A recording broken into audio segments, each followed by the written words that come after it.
From the Frank Beck Chevrolet Studio Annex, this is Time Out Over Time on the Time Out Over Time YouTube channel. I'm your host, Rick Arsenal. And as always, if you haven't done so yet before we go any further, get down there in that corner and smash that like and subscribe button for me. Thank you very much. As you saw by the headline tonight, the Lions had pretty much everybody back at practice today. We'll talk about that momentarily. I thought we'd get a few things out of the way first before we do that. Baseball, if you haven't heard by now, the Tigers signed veteran right-handed starting pitcher Alex Cobb to a one-year contract. I believe it was $15 million. Don't quote me on that, but no big deal. I think that's all they're going to do. The word is that they're all in with several other teams, including the Dodgers and the Padres. This 23-year-old Japanese import by the name of Hiroki Sasaki. Don't hold your breath on that one. I don't know. I mean, Scott Harris says they're interested in him, but they're not going to get into a bidding war with the Dodgers and the Padres for his services. No way. Just another pipe dream. They're done. They're done down there. It's possible they could make a trade. I don't think they will. They could make a trade between now and spring training, but they're all done down there. They made their one spectacular deal for the winter meetings, and this was it. They did lose a couple of players in the Rule 5 reentry draft. It's not even worth mentioning or talking about. So that's it. Okay. The big offseason deal right now for the Tigers is Alex Cobb. I wish I had better news to tell you, but that's it. That's about it. White Sox did make a trade today. If you want to look in their division, who's doing what? They did finally trade Garrett Crochet. They got like 4 or 5 players in return, prospects. The Cleveland Guardians yesterday traded their second baseman, Andres Jimenez, to Toronto. I don't know if the deal's on that. That's within their division, what the other teams have been doing. I don't think Kansas City or Minnesota has done anything. I'm a little bit surprised. Pardon me for just a second.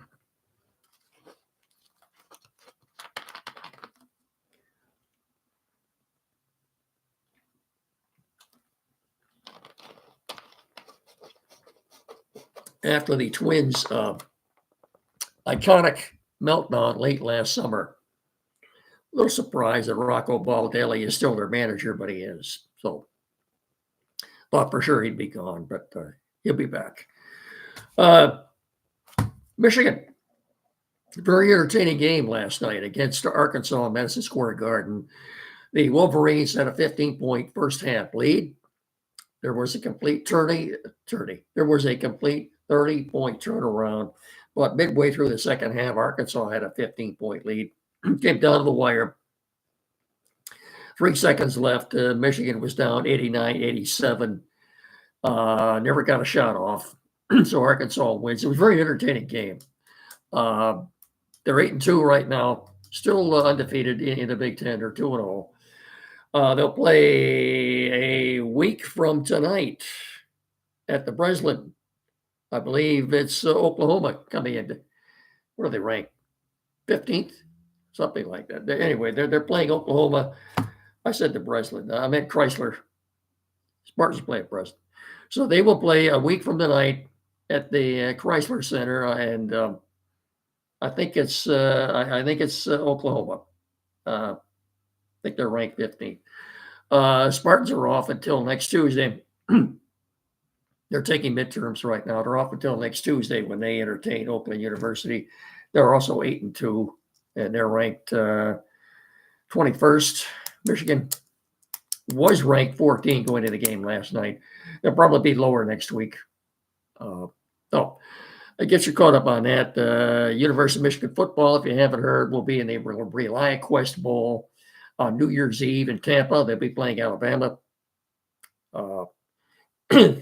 They are still searching for a replacement for their offensive coordinator, Kirk Campbell, who was let go. my understanding, they're getting close. No official announcement yet. A few odds and ends here to tie up. There we are. Former Tiger and a member of the 1961 Tiger team that won 101 games has passed away, Rocky Colavito, at the age of 91. Colavito, just one 18 major league players in the history of this grand old game to hit four home runs in one game. He did that in 1959. Very popular Tiger outfielder Harvey Kuenn won the American League Batting Championship in 1959. Colavito also was a bona fide star in Cleveland. And on the day before opening day of 1960, the Tigers traded Harvey Kuenn, American League Batting Champion, to the Cleveland Indians for Rocky Colavito. And the world, I guess, was shocked. Even at my age back then, I couldn't believe it. That deal got done the day before the season was going to start. Colavito's best year with the Tigers was in 1961. Like I said, the year the Tigers won 101 games, Colavito had a career high of 45 home runs. He hit 290. I believe he knocked in 120. I think he had 120 RBI that year. He had a sensational year that year, hitting cleanup all year. The 1961 Tigers were a pretty doggone good team. As I said, they won 101 games that year, finishing second place, 101 wins. They finished 8 games behind the New York Yankees that year. Yankees won 109 games that year. Anyway, I got to looking this up. 1961 alumni from that team, if anybody's still around yet. I can see there are 5. Outfielder Charlie Maxwell is still living yet, 97. Relief pitcher Terry Fox is 88. Utility infielder Chuck Conagier is 88. Utility outfielder George Thomas is 87, and their leadoff man and second baseman Jake Wood is still with us. He's 87. Jake Wood, by the way, was the first African American to come up through the Tigers farm system. Prior to that, the only African American player they had was third baseman by the name of Ozzie Virgil. So, but he did not come up through the Tigers farm system. Jake Wood was the first one. Rest in peace, Rocky. You gave us some real thrills. He was never real happy in Detroit. He was the guy. He was the man in Cleveland. I mean, he was the star of that team. And got traded to Detroit, and he had to play second fiddle to Al Kaline. He was never too happy about that. I don't think he and Kaline got along very well. How many years? He was with the Tigers, I believe 5 years. 60, 1, 2, 3, and 4. Actually, maybe 4 years. Yeah, 4 years with the Tigers. Yeah, they traded him at the winter meetings in 1963 to Kansas City. So I don't think he was very happy about that either. He burned all his bridges behind him every time the Tigers had a day. In fact, the last game ever played at Tiger Stadium, they invited everybody back, including Colavito. He declined the invitation. He just didn't show up. Maybe he wasn't there. I don't think he was very happy with what the Tigers did to him. For what reason, I didn't like the treatment he got or whatever. Anyway, former Tiger outfielder Rocky Colavito. By the way, he was in 1962. They played 2 All-Star games that year. He was in both of them. He hit a home run in the second game. Yeah, back then, in order to build up the former players' pension fund, the proceeds from those All-Star games went to the retired players' pension funds. In order to build up their funds and replenish them, there were 2 or 3 years in a row that they played 2 All-Star games instead of 1. Rocky Colavito gone at the age of 91. I remember in 1968, he was still playing yet. It was with the New York Yankees. And he came in as a relief pitcher in that game. And he also hit a home run back when pitchers were still hitting it. But Rocky, they always said, don't knock the rock. So long, Rocky. Gone at the age of 91. Before we get into anything else here, mainly wanted to talk about the Lions and their injury status. Let's get our sponsor obligation out of the way here. Colder weather. Before I get into this, I got to take another slug of water here.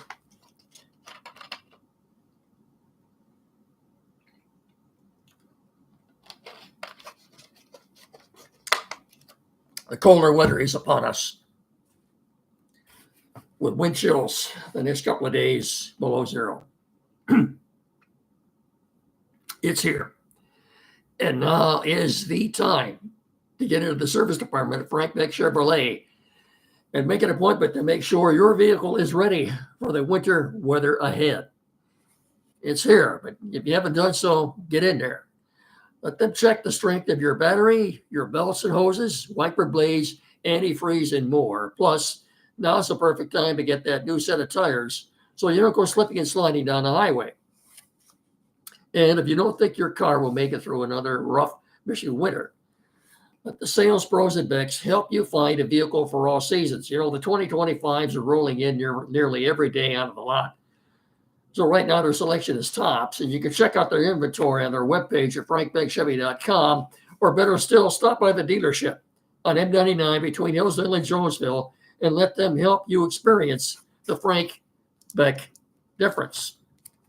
Chevrolet, together, let's drive. Before we talk about the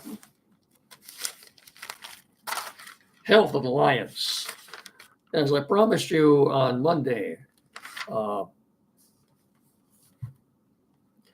Football Focus's grades, what they'll do every game, they'll come out with grades for every team who they thought were the top 5 and bottom 5 players on offense and defense.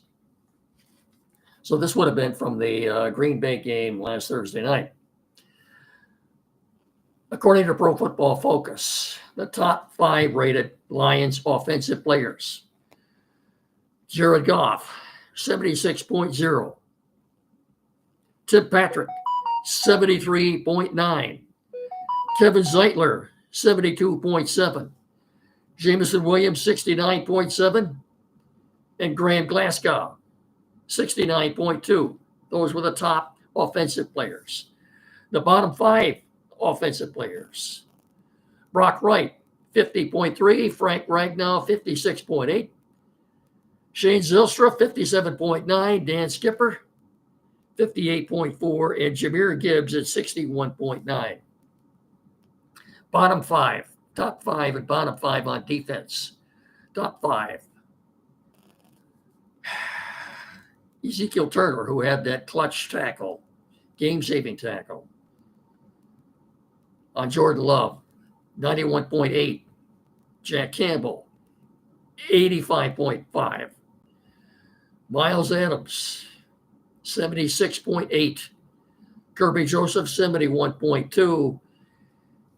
And Carlton Davis III, 67.8. Bottom 5 on defense. And I don't agree with this at all. They've got Pat Connor. Believe me, I don't know what the criteria is for doing this or how they come about this, but Pat Connor I thought was sensational. Even Dan Campbell said as much. They've got him listed as the one of the worst graded odd defensive players last Thursday night. I don't see it. 36.2. Brian Branch, 42.8. Roderick Martin, 43.5. David Long Jr., 54.7. And Trevor Nowatzki at 56.3. So before we get into these injuries too, the power rankings. This week's power haven't changed much at all. By the way, before I go any further too, I neglected to mention the Time magazine came out the other day with their athlete of the year. And if you haven't heard, it's Caitlin Clark. So congratulations to her for that. NFL power rankings, well, I haven't changed much. USA Today still has the Lions ranked number 1. They've got the Bills ranked number 3. The Ringer has the Lions at number 1. They've got the Bills at 2. Yahoo has the Lions at 1 and the Bills at 5. CBS has the Lions at 1 and the Bills at 5. 33rd Team has the Lions at 1 and the Bills at 5. Sporting News has the Lions at 1 and the Bills at 6. NFL.com has the Lions at 1 and Bills at 4. The Lions will be wearing the black uniforms on Sunday with the blue helmets. That I think will be the second time they've done that this year. The other game was the Monday night game, 4th game of the year against the Seahawks. Also, Pro Football Focus has the Lions rated number 1 in the NFL for passer rating against, 76.5. So that tells you how well that secondary's been playing. I think that's evidence right there. And Terrion Arnold, that kid is getting better with every game. What surprised me Sunday to see him get his first interception. No more penalties. No more pass interference calls. He's just getting better and better with every game. And I think the Lions made a great selection there. Right now, I think he's playing better than any rookie corner in the league, including that kid at Philadelphia that played at Toledo. It would surprise me if Sunday he gets his first pick. And by the way, the Lions are still 2-point favorites. Essentially, the game is a pick 'em. Home team gets 3 points. Before we get into the health of the Lions here, as always, a short word for a good man who, without his knowledge and patience and assistance, I wouldn't be doing this right now. That's Tim Blaley at Quality PC in downtown Hillsdale, 37 Waldron Street, a couple hundred feet west of Howell. 517-610-5372. Any technical issues or needs at all, this is the guy you want to see. Computers newer used. Maybe the computer you have now needs a little work done on it. Flat screen TV, mounting, programming setup. Maybe you're changing internet providers. Printers newer used. Anything at all. Please get in there and see Tim Lindley at Quality PC. 37 Waldron Street, downtown Hillsdale. Again, 517-610-5372. Or better still, get in there and see him, 37 Waldron Street, downtown Hillsdale. When you do, tell him me and Mickey sent you. Thank you very much. Before I get into this injury report, one last week here.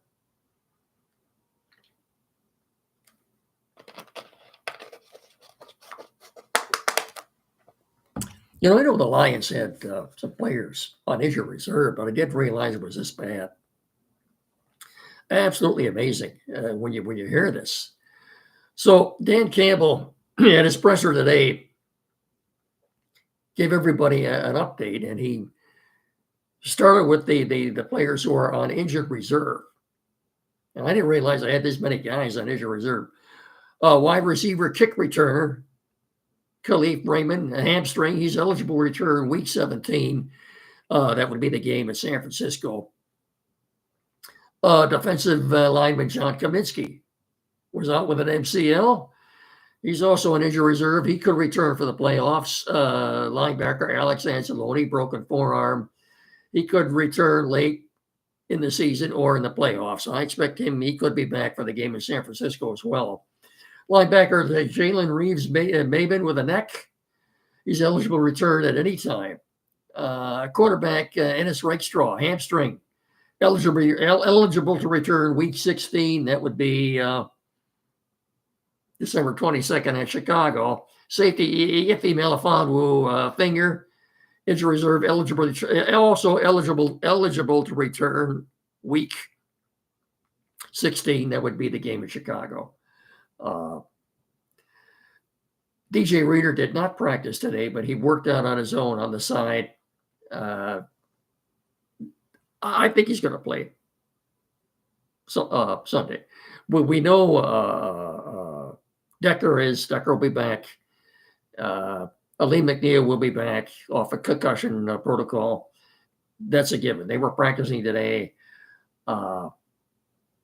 Limited practice today. Defensive lineman Josh Pascal and defensive lineman Levi Onwuzurike were limited. Pascal was injured on Thanksgiving and missed last week's game against the Packers. But his return also indicates he is nearing a return to game action. In his place, Al-Qadim Muhammad filled in as a starter and played very well. Full practice. As I said, Taylor Decker and Ali McNeil.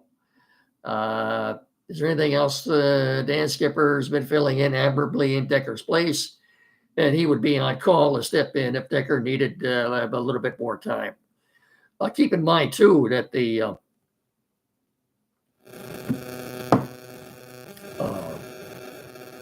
Bills are also getting several players back, most notably on offense, wide receiver Keon Coleman and tight end Dalton Kincaid. So they've been a little bit banged up too, but they're getting some people back. As I said, the Lions are 2-point favorites on Sunday. Simultaneously, the Lion Bills game is on CBS, and as I told you before, James Brown and his colleagues will be doing the pregame show just outside of Ford Field, where they will also do the halftime show and the postgame show. Simultaneously, while that game's going on at 4:25 on the other network, on Fox, you'll have the Steelers taking on the Eagles at Lincoln Financial in another key game. It's just a shame they're both on simultaneously. I would have loved to have had Pittsburgh and Philly either in the 1 o'clock game or Sunday night, but it didn't work out that way. So, I tell you the Lions are going to be wearing the black uniforms and the blue helmets. I did tell you that. I think we've got you caught up on everything. Nothing going on. Just checking. Nothing late. No late news coming out of Dallas. I don't see anything. That's about it. No Wings tonight. They'll be in Philly tomorrow night. Pistons will be in Boston tomorrow night. So that's going to just about do it. Bundle up. Stay warm with those wind chills the next couple of mornings. Below zero. Be careful out there. Drive carefully. We will be getting some snow. I don't think it's a whole lot, but the roads will be slick. So don't forget Saturday morning, Time Out with Andy and Jed here locally in WCSR 92.1 FM. I will talk to you again on Friday night. So as always, please treat each other with respect. Have a good rest of your evening. Thanks for watching as always, and bundle up. Stay warm.